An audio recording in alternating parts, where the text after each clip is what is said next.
मराठा आरक्षण आणि कुणबी प्रमाणपत्राच्या मागण्यांसाठी पुन्हा एकदा उपोषणाचं अस्त्र उगारलेल्या मनोज जरांगे पाटील यांनी अखेर आपलं उपोषण मागे घेतलं। सरकारच्या शिष्टमंडळासोबत झालेल्या चर्चेनंतर जरांगेंच्या अनेक महत्त्वाच्या मागण्या मान्य करण्यात आल्या आहेत। 58 लाख कुणबी नोंदींना प्रमाणपत्र, हैदराबाद गॅझेटनुसार सुलभ प्रक्रिया, सातारा संस्थांबाबत GR आणि स्वतंत्र मंत्रालयाच्या मागणीसह अनेक मुद्द्यांवर सरकारनं सकारात्मक भूमिका घेतली आहे। मात्र दुसरीकडे ओबीसी नेत्यांनी या निर्णयावर आक्षेप घेत सरकारवर टीकेची झोड उठवली आहे। पाहूयात एक सविस्तर रिपोर्ट।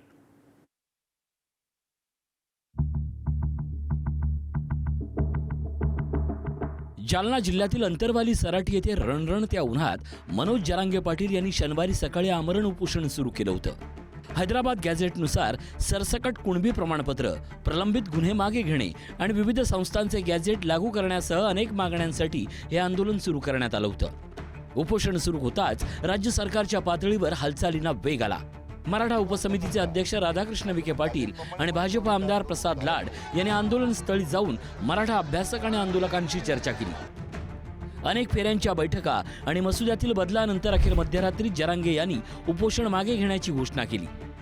58 लाख कुणबी नोंदींना प्रमाणपत्र आणि व्हॅलिडिटी, हैदराबाद गॅझेटनुसार SOP, गृहभेटी आणि विशेष शिबिरांद्वारे प्रमाणपत्र प्रक्रिया, प्रमाणपत्र रोखणाऱ्या अधिकाऱ्यांवर निलंबनाची कारवाई, सातारा संस्थांबाबत महिन्याभरात GR, शिंदे समितीला 1 वर्षाची मुदतवाढ, मराठा कुणबी स्वतंत्र मंत्रालयासाठी प्रयत्न, विद्यार्थ्यांचे प्रवेश रोखले जाणार नाहीत। सरकार आणि मनोज जरांगे यांच्यातील चर्चेचा केंद्रबिंदू होता तो 58 लाख कुणबी नोंदीचा प्रश्न।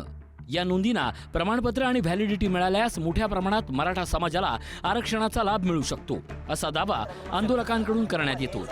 सरकारने याबाबत सकारात्मक भूमिका घेत लेखी हमी दिल्यानंतर उपोषण संपुष्टात आलं। समाजातले काही हुशार लोक होते त्यांच्या पुढे ठेवलं, जेव्हा ते म्हणले काही बदल करायचा, त्यात काही हे असं ठेवायचं आणि त्याच्यानंतर दिलंय। मग आता त्यांना सूचना आदेश काढायचे शासन स्तरावर, मग आता त्यांना हात म्हणावं लागेल ना त्या ड्राफ्टनुसार। आता हा म्हणलो तर मग रविवार होता, ठीक आहे, सोमवारपासून सुरू होईल ते सगळं काम। दिलेल्या वेळेत तो विश्वास ठेवूच, नाहीच केलं तर लढायला मी सज्ज आहे माझ्या समाजासाठी पुन्हा। मग आता चांगल्या कामाला शेवट नसतो, वाईट कामाला शेवट असतो, त्याचा द एंड होतो वाईट कामाचा, चांगल्या कामाचा कधीच होत नसतो। जी आश्वासनं दिली ती तुमच्या समोर आहेत, कुठेही मागे आश्वासन दिलं नाही। त्यांनी स्वतः ती वाचून दाखवलेली आहेत, विखे पाटील, प्रसाद लाड यांनी ती वाचून दाखवलेली आहेत। त्यामुळे सातत्याने मराठा समाजाला न्याय देण्याची भूमिकाच ही आमच्या शासनाची राहिलेली आहे, त्यानुसारच कारवाई केलेली आहे। उपोषण मागे घेत असताना मनोज जरांगे यांनी सरकारला स्पष्ट इशाराही दिलाय। मागण्या पूर्ण करण्यासाठी सरकारला 3 दिवसाचा कालावधी देत असल्याचं त्यांनी सांगितलं। मंगळवारपासून आदेश आणि अधिसूचना निघायला सुरुवात होईल अशी अपेक्षा त्यांनी व्यक्त केली आहे। मात्र दिलेल्या मुदतीत अंमलबजावणी झाली नाही तर पुन्हा आंदोलन उभारण्याचा इशाराही जरांगेंनी दिलाय। हे शिवधनुष्य आहे, हे शिवधनुष्य पेलू मला पूर्णपणे खात्री आहे। राज्याचे मुख्यमंत्री सन्माननीय देवेंद्र फडणवीस यांच्या नेतृत्वात कुठल्याच समाजांच्या लेकरावरती अन्याय होणार नाही, मग तो मराठा असो, OBC असो, SC असो, ST असो, NT असो, आणि कुठलाच समाज ज्याला ज्याचा हक्क आहे तो देण्याचं काम देवेंद्रजी करतील। आणि माझी आणि भूमिका त्यांची सातत्याने तीच राहिली आणि तीच भूमिका घेऊन आम्ही भांडत पण राहिलो आणि ती भूमिका घेऊन आता आमचं भांडणही मिटलेलं आहे। दरम्यान सरकारच्या निर्णयावरून नवा वादही सुरू झालाय। ओबीसी नेते लक्ष्मण हाके यांनी जरांगे यांचे उपोषण नियोजित आणि राजकीय हेतून प्रेरित असल्याचा आरोप केलाय। सरकारनं लाचार भूमिका घेतल्याची टीका करत केवळ संख्येच्या बळावर जात प्रमाणपत्र वाटली जात असतील तर त्याला तीव्र विरोध करू असा इशाराही हाके यांनी दिलाय। ओबीसी आरक्षणाला धक्का लागू नये अशी भूमिका अनेक ओबीसी संघटनांनी घेतली आहे।